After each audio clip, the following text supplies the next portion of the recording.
Қайырлы күн, құрметті оқушылар. 1 қыркүйек білім күні. Бүгінгі сағынышқа, шаттыққа толы алғашқы қоңырау мерекелеріңіз құтты болсын. Құрметті оқушылар, бүгінгі тәрбие сағатымыз сыбайлас жемқорлық тақырыбына арналған. Біз сыбайлас жемқорлыққа қарсымыз атты тәрбие сағатымызды бастауға рұқсат етіңіздер.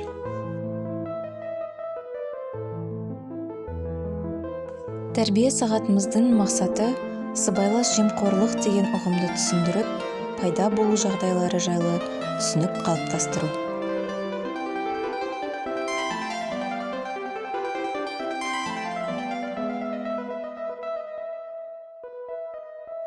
Жемқорлық мемлекеттік басқару құрылымдарындағы лауазымды қызметкерлердің өздеріне тапсырылған қызмет мүмкіндіктерін жеке бастарының пайдасы мен мүддесі үшін пайдалану мақсатында жасаған қоғамға қауіпті қылмыстық іс-әрекеттері.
Балалар, жемқорлықпен қалай күресуге болады деп ойлайсыңдар?